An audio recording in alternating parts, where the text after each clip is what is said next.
To OutKick Bets Show on this Wednesday. I am Kayla, Knierim, your host. Joining me over there in Alabama, my good buddy and co-host, Arky, Shea. Arky, how is your Wednesday?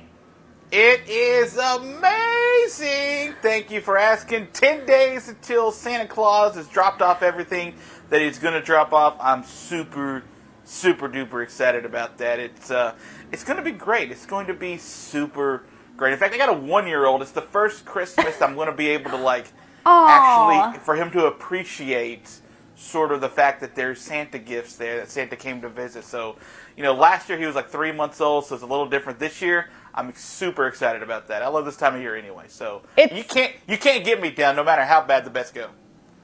Love it. It is the most wonderful time of the year. Thank you for keeping us on Christmas watch over here and reminding me that I'm still not ready. So got to get on that. Well, it's still waiting on the present from you, but the mailman keeps coming. I'll add that to my list. Stand by. All right, we've got a busy show here today, and we're going to kick things off with the breaking news that we all heard this morning, and that is that Baker Mayfield, quarterback of the Cleveland Browns, tests positive for COVID, along with head coach Kevin Stefanski. They will be taking on Vegas in the first game this Saturday. Those lines currently still favor the Browns at -1 at home, but the line, Arky, started at -6.5, so this was a huge swing already. Yeah. What are your thoughts on this? How will it affect betting? I'm sure this won't be the last breaking news between now and this weekend as this COVID outbreak in the NFL continues, but give us your thoughts. There's probably breaking news while you were saying that sentence, to be honest with you. There's so many different players that are being added to the COVID list and the health and safety protocols when it comes to the NFL and the NBA and the National Hockey League, who has had 2 games postponed last night, 1 the night before. Yep. I mean, we talked about the Bulls before. The Bulls had Tuesday night's game postponed, and tomorrow night's already postponed their game against the Raptors. And as of right now, right before we came on, the NFL has not made a decision to move or postpone the Browns game against the Raiders this weekend. But they are expecting more positive tests, apparently, according to Ian Rappaport of the NFL Network. So it affects it a lot. As you mentioned, the Raiders were a 6.5-point underdog in this game. Now they're a 1-point favorite in Cleveland. And it's only probably going to get worse if the news is going to continue to be what it is. And it's not just Cleveland. We saw the news coming out of the Rams right after their Monday night win, going into the Monday night win, and then after the Monday night win. That it's going to affect everything big. This is why we say on the show, you got to sort of stay current. We give you as much information as we have as of this show going. And it's not just about whether guys are going to play because of a twisted ankle, a knee here or there. Now you got to be super cautious with your money. So we give you the information and the bets we think that are good right now, provided no one's injured and no one gets COVID and put into the health and safety protocols. But it's massive. It changes numbers all over the place. And this is going to be a very, very interesting weekend to watch this. The Browns are just one of the first victims of this when it comes to the sports betting line. Yep. As long as it doesn't plague Chiefs-Chargers. I mean, I hope everyone's okay, yes. Safety over and health over everything, but yes. I really need this Thursday night game to happen. The last 2 days for the NFL have been the most positive tests since COVID began in season. Yeah. So, this has been a massive uptick, and it sort of mirrors, I guess, some of what's happening in actual society, and it sort of makes sense that way. It's tough. You're seeing big stars in the NBA have to deal with this. Giannis just went on the COVID list yesterday. So, it's tough. It's when you're trying to make a little money. That's why you got to be really cautious and really paying attention and listening to shows like this, because we'll try to give you as much information as we got. Head on a swivel over here. That's right. Head on a swivel. All right, we're going to head into a bet last night to see how our bets did from the night before. Arky, how'd you do last night? Well, this had nothing to do with COVID. It just had the fact to do with Jalen Duren and Amani Bates actually having a really, really, really good game. And in fact, that roster, we said yesterday, is loaded with talent. So they cover the 3.5 easily, and they destroy Alabama at home in Memphis. And we said, listen, this is why you sort of go small on a bet like this, because that team is loaded. Memphis can put it together at some point. We just haven't seen them do it yet. Well, last night, big, loud environment at FedEx Forum. They were into it, and so was the team itself. They were great. Alabama couldn't hit threes to save their life. Plus, they got into the bonus in the second half during their comeback, which they were only 6 or 7 points down. They got to the bonus with 14 minutes to go in the game. the way they play to come back, they're not going to be able to do it in 14 minutes if you're sending a guy to the free throw line every time you get a reach-in foul. So it just wasn't Alabama's night last night. Alabama gets 2 of the 3 big opponents in their most recent swing against Gonzaga, Houston, and Memphis. And now Tennessee awaits in Nashville for the Memphis Tigers. That'll be another good one coming up this weekend. It will, yeah. That game was shocking. Not the way we thought it was going to go at all. Yeah, these things but again, happen. like, that team's loaded. I mean, we talked about it. Yep. Well, I am looking to that NBA game between the Warriors and Knicks. Also, fun fact, my Carolina-Minnesota hockey game was postponed, so disregard everything I said about that. But he did it. Steph officially passed Ray Allen and is now the all-time three-point king of the NBA, as the broadcast so eloquently put it. Warriors covered in Steph's big night. Warriors 105, Knicks 96, so that minus 4.5 hit for the Warriors. That 2,974th record-breaking three came in the first quarter with 7:33 on the clock, and it was actually a really cool moment to see, as it would be expected to. Everyone at MSG went crazy, no matter what team you were there to root for. Everyone was Team Steph in that moment. Steph was clearly overcome with emotion, which that's always cool to see. Reggie Miller and Ray Allen were both on hand and presented Curry with a Warriors jersey commemorating the achievement with that 2,974 on the back. On top of his record-breaking night, he was also the leading scorer for the Warriors, finishing with 22 points, 5 of which were threes, as well as 3 rebounds and 3 assists. So last night was all about the Steph show, as it should be. Sorry to your Knicks, Arky. I hate Reggie Miller. I hate Steph Curry. I hate Spike Lee for getting on the court after the game and taking pictures. What was that? He's dating an Instagram model or something, right? I think I saw you retweet someone saying something to that effect. That was weird. Listen, you shouldn't root for that to happen on your court. I don't care how good Steph Curry is. I hate that. That sucks. I hate it. Just because you're a director and filmmaker doesn't mean that you can take pictures like that. All right. Yeah, that was bizarre. It makes no sense, Spike Lee. You're ridiculous. You're the biggest Knicks fan in the world. Stop that. Stop groveling. All right, moving on to our game of the day. We are looking to the NBA. This has been quite a journey with this line. Lakers, 15-13, 5-6 on the road, will head to Dallas to take on the Mavericks, who are 14-13, 7-6 at home. This line's changed a few times in the last 24 hours. The Lakers right now are the 1.5-point favorite, but that could change with the total here of 214. Both teams are looking to pick up win number 3 in a row. Arky, how are you playing this one? Well, you're right. This game started out as this spread started out as the Mavericks a 2.5-point favorite. Yep. And then flipped to the Lakers favorite, back to the Mavs favorite, back to the Lakers, Mavs, and back to the Lakers again as we speak. And again, this thing could do it another half dozen times because who knows at this point with COVID-19 and what other protocol measures we may hear. What we do know is that Luka Doncic is going to be out of this game. Yes. And we know that Anthony Davis is questionable, but he hasn't played the last few games anyway. This Lakers team has been a 500 team literally the entire season. They get a few games up, they get a few games down, but they get right back to 500. They've won a couple in a row now, and now there are 2 games above 500. Anthony Davis said a couple of games ago that they need to play like they're underdogs. Now, maybe they are playing a little bit like they're underdogs. LeBron's gone for 30-plus in each of his last 2 games, and he went for a triple-double a couple of nights ago. But they've also played the Thunder and the Magic in those games. So it's not exactly apples to apples. But again, the Lakers did have revenge in mind for the Thunder because for some reason the Thunder kept beating the Lakers. And outside of that, yes, I'm not quite sure what to think about this Lakers team. I do think I like them tonight minus the 1.5. I would have liked them minus 3 or 4. I think they're getting a little momentum their way, but they're an old team that relies on their defense for the most part. They're much better defensively than a lot of people give them credit for. Offensively, they can score, but defensively, when they put it on, they're actually a really good team. It's how they got back into the playoffs at the end of last year, and it's how they win the majority of the games this year. They're an older group that I think is sort of slow playing the beginning of the season because they've played so much ball in their career and in the last 2 calendar years.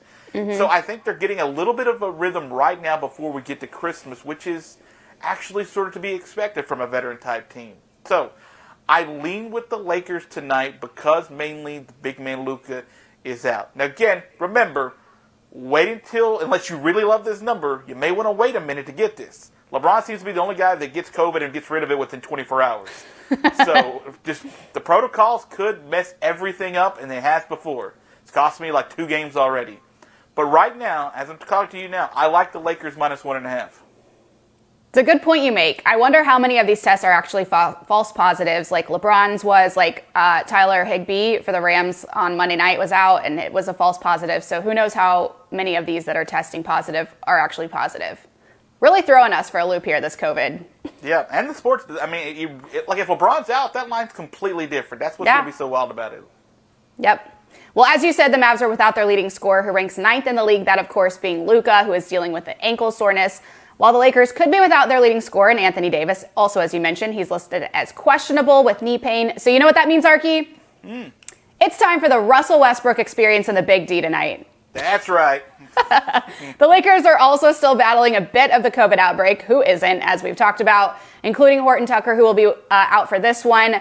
But the team is 6-4 in their last 10, and some of those were played without Davis. So luckily, LeBron has stepped up for LA, dropping 30 points, 11 rebounds, and 10 assists in their last game against Orlando.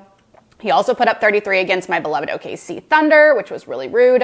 The Mavs have also found ways to win without Luka. Granted, that was again against OKC and a Charlotte team who was without LaMelo Ball. So take that as you will. Dallas, however, has lost 5 of their last 6 at home. With that said, they are 12-15 against the spread, while the Lakers are 11-17 against the spread on the season. As for this total, Dallas has hit the over in 9 of 27 games, and LA has done it in 15 of 28. I already know what I'm going to do here, and that is taking LA minus 1.5 right there with you. The majority of that pick is with my head, but also some of it is with my heart. So give me LA tonight at Dallas. Yeah, I'm with you. But I'm a little more cautious than usual. So I don't expect any max plays from me tonight. All right. Moving over to our spotlight matchup, we're going to look ahead to the NFL. We are waiting all day for Saturday night, Arky. That is right. NFL Saturday football games return this weekend, and this one under the lights, except inside. The Patriots are 9-4, 6-0 on the road. They will be taking on the Indianapolis Colts, who are 7-6. 3-4 at home. New England is also looking to keep that spicy 7-game winning streak alive. Indy right now currently favored at minus 2.5 at home, with a total sitting at 45.5. Don't tempt us with a good time, Vegas. Look at them making New England the small dogs in this one. This will mark the Patriots' first Saturday game, Arky, since December 21st of 2019, where they beat the Bills 24-17. And one more fun fact, because we love those around here. The Patriots are 8-0 in Saturday games since 2000. So do with that what you will. Arky, how are you playing this one? So here comes broken record, Arky. You ready? Ready for it. Eventually the Patriots are going to lose, right? Like eventually it has to happen.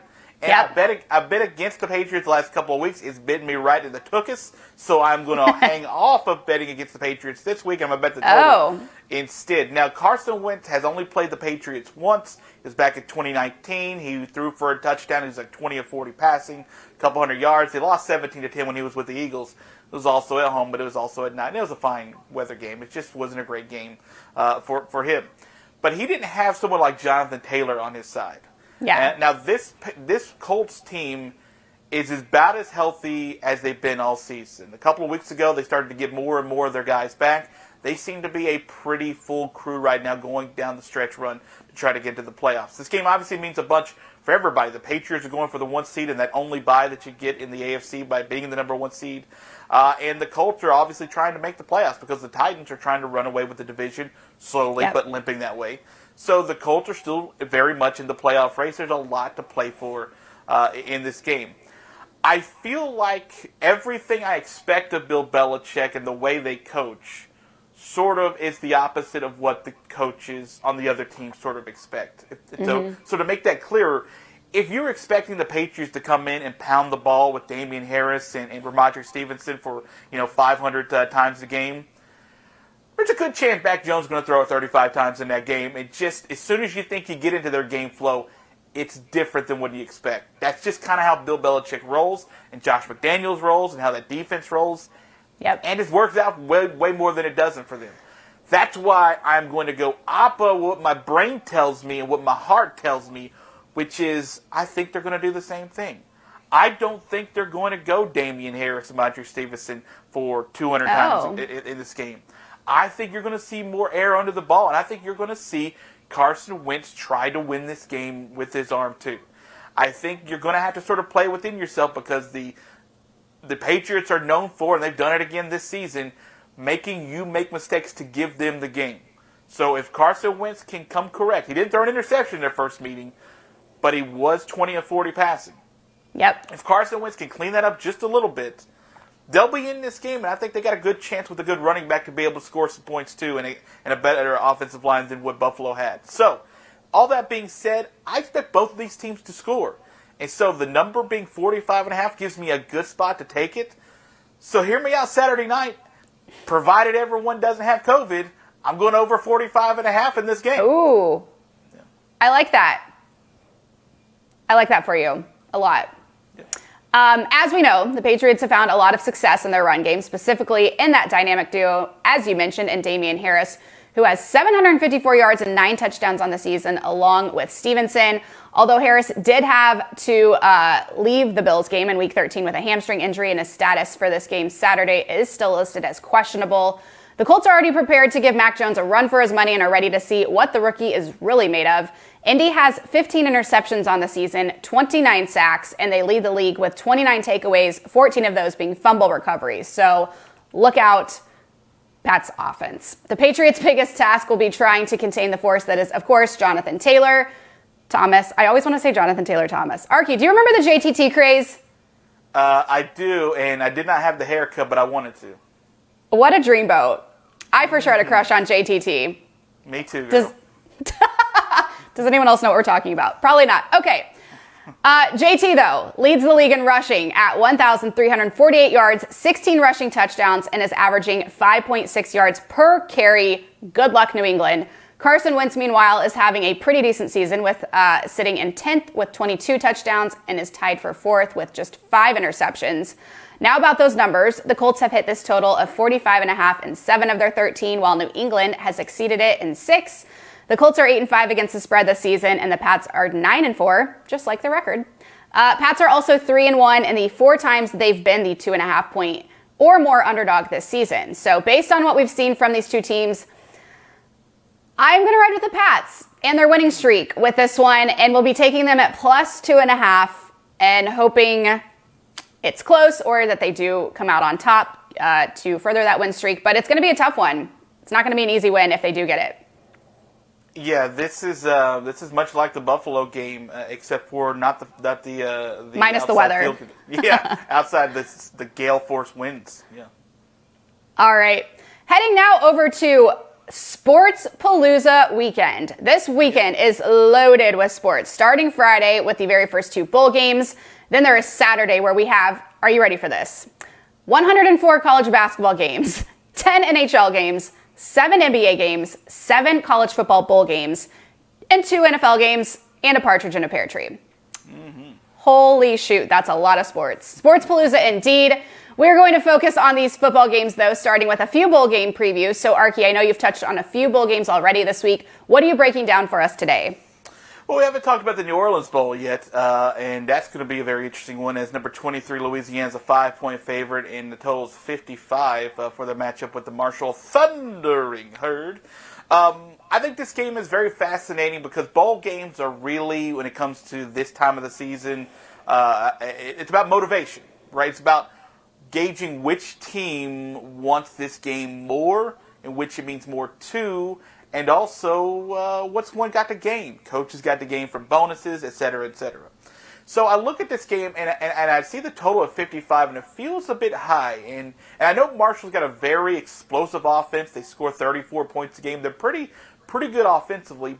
But, and there's a big but with this one, they've gone under in 4 of their last 5 games of the season. Not only that, the teams that tend to keep them under tend to be teams that got pretty stingy defenses, and Louisiana is amongst the stingiest of defenses in the country.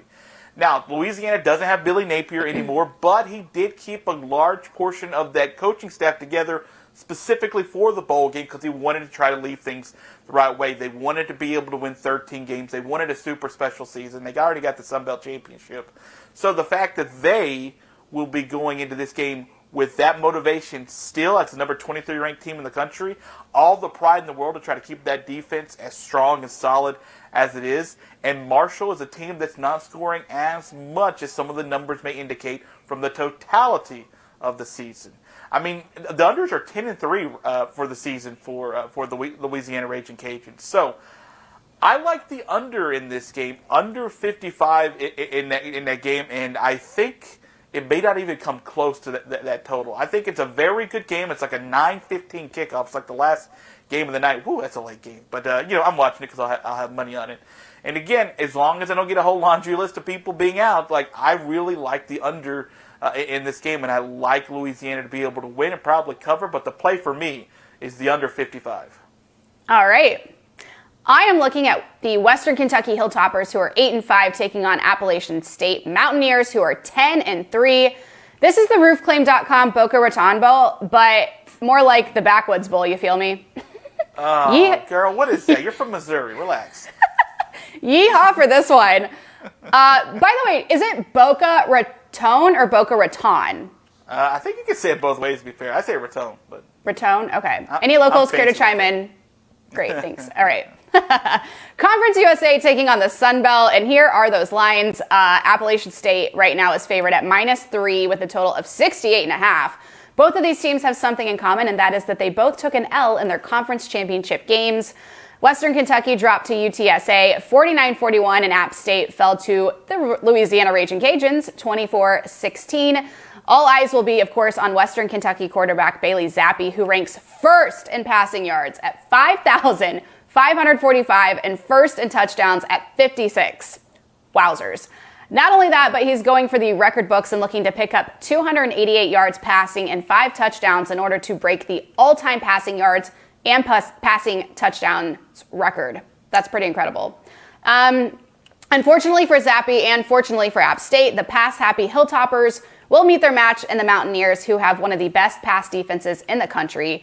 This total seems crazy high, but that's because Western Kentucky averages 43 a game and App State averages 34. The Mountaineers are also only allowing an average of 19 points compared to the Hilltoppers' 28.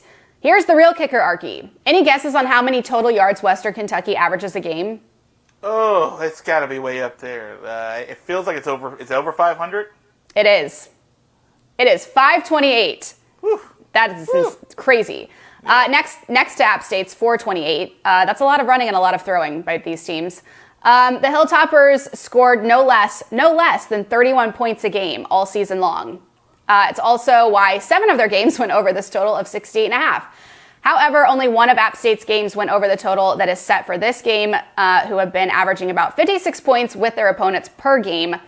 Furthermore, the Mountaineers are 8-5 against the spread this season. Western Kentucky is also 8-5 on the year. Yes, App State has the better record and is favored. However, I'm going to take Western Kentucky in this one at +2.5 and hoping that Zappi zings and really puts on a clinic, resulting in a win and some broken records while we're at it. I think it'll be also fun to take the over, but you never know how bowl games go as far as the flow. So, plus the fact that App State only exceeded it once makes me a little cautious, but do with that what you will. I'm going to take Western Kentucky and stay away from the total. Idea, it's not always the Heisman, not always just about quarterbacks. Zappi, 75,000 yards, as you mentioned, 0 Heisman votes. So, Right? What is that? Well, it's Wild. not always just about the numbers and the quarterback yards you could put up. Also, about the conference. The 2000s Hawaii quarterbacks who put up 1 million yards and never got Heisman votes. It's just, it's a popularity contest. Who's the prettiest girl here? Wild world we live in. It is, yeah. All right, moving on to our quick hitters of the day. Arky, what are you looking to in your quick hitter? Titans -1.5 against the Steelers. They are on the road, and Pittsburgh is a very interesting team this season. In their primetime games that I've watched a lot of, including against the Vikings most recently, and then watched them against the Chargers earlier this year, there's a Jekyll and Hyde very much inside Ben Roethlisberger still. And as dead as we think his arm and body are, if his team gets down a handful of touchdowns, he's not giving up. He's a fighter, right? But if the game's close, it seems to be good old dead Ben Roethlisberger retirement's just around the corner. So I like the Titans here on the road because they're such a good rushing offense. And that's without Derrick Henry, too. And Derrick Henry may be back before the playoffs. We'll hope for the good news for him because I secondarily root for the Titans because they're so close. And, I like a team that plays like that. And Mike Vrabel a lot, too. But I do think the Titans are a stronger, better team than the Steelers right now. And it's not just the win-loss record. The Titans have struggled in the last few weeks, even losing to the Texans for crying out loud. But I do like them in this game. I like them especially because they seem to play better in the first half than do the Pittsburgh Steelers. That's why not only am I taking the 1.5 for your Tennessee Titans, I am also taking, you can get it right now, if you trust it on a Wednesday to go get it for the Sunday afternoon, I like the Titans money line. You can get it at -120 just for them to be leading at halftime. So you can get it -120, the Titans money line right now at FanDuel, for them just to be leading at halftime. Because the Titans have led at halftime in 3 of the last 5 games. The Steelers, their last 5 games, they have trailed at halftime in 4 of those games. And the other time, it was tied. So in that case, maybe you get a push. But the Steelers seem to be a second half or bust type team. And in that case, especially over the last month plus, I like the Tennessee Titans. The Titans are the third best rushing team in the country, in the NFL. And the Steelers are the 30th worst defense in rushing. So the Titans are going to try to pound it. It'll probably be low scoring. But I'm taking Titans -1.5 for the game and money line for halftime. Hello. I think that's the right play here. I'm with you. Thank you. You're welcome. I'm looking to the NBA for my quick hitter. The Timberwolves, who are 12-15, 5-6 on the road at the Nuggets, who are 14-13, 8-4 at home. Minnesota is currently 9th in the East, while Denver sits in 8th in the West. Denver, the home favorite here at -4.5 with a total of 223.5. In their last matchup, the Nuggets won 93-91 and covered as the 2-point dogs, with Jokic having 26 on the night, while Malik Beasley was Minnesota's leading scorer with 18 points. The Nuggets are 5-5 in their last 10, averaging 111.3 points per game, while the Timberwolves are 4-6, putting up around 109 a game. Denver so far this season is 12-15 against the spread, and when favored by 4.5 or more, which has happened 6 times, they have covered in just one of those games. The Timberwolves, however, are also 12-15 against the spread and are 3-3 when going in as at least the 4.5-point dogs. Denver has covered in this total in 14 games this season, while 13 of Minnesota's games this year have hit the over. I'm taking Denver at home, -4.5, and staying clear of the total because, like Baker, I'm not feeling so dangerous today. Kayla, come on. He just got bad news. Come on now. I know, that wasn't very nice of me. Sorry. But yeah, give me Denver at home. All right. Good. All right. And last but not least today are games to look out for as we look to the weekend. Arky, what are you looking out for? I'm looking at the Bahamas Bowl, and you know me. Hey. The games to look out for, I almost never get a pick because I'm paying attention to how the line movement is. That changes today because I have a pick for this game. Okay. So it's the Bahamas Bowl. It's the very first bowl game of the season. It's Friday. It's going to be a cool afternoon game. We're in Nassau. It'll be super windy and awesome, and it'll be at an abandoned soccer field, which is awesome because who cares? It's a bowl game. It's on TV, and we get to bet on it. And you're in the Bahamas. That's right. Well, I mean, I'm in Alabama, but I can pretend I'm in the Bahamas, and I've been to the Bahamas, so that's how I make it work. So Toledo's a 10-point favorite against Middle Tennessee State, and it's with very, very, very good reason. Toledo's defense is the number 1 defense in the MAC, and you may be saying, bro, it's the MAC. They don't play defense, and that's kind of true. But the second-ranked defense in the MAC is Central Michigan, and they're 67th in the country. Toledo is 27th in the country. They're actually pretty darn stingy on scoring defense, only allowing about 21 points a game. Middle Tennessee's had a fine season. This is a congratulations to them for making it to this game. But Toledo's the better, much, much better team, and on defense especially. I think the motivation is there for the Rockets. I also think that this is a super rare opportunity where you'll hear me say take a double-digit favorite in a bowl game. I usually hate those. But in this opportunity, I think Toledo is the much, much better team. So get it, because I think the number is going to go up by the time Friday betting gets here. I like Toledo minus 10 in the Bahamas Bowl, the very first bowl game of the 2021 bowl season. All right. Well, mine's not as festive as the Bahamas Bowl, but I'm going to look to the NFL for the Seahawks, who are 5-8, 3-4 on the road, taking on the Rams, who are 9-4, 4-2 at home. NFC West showdown between the first team in the division and the last, which will certainly be interesting with all the COVID flying around, which we'll get to in a little bit.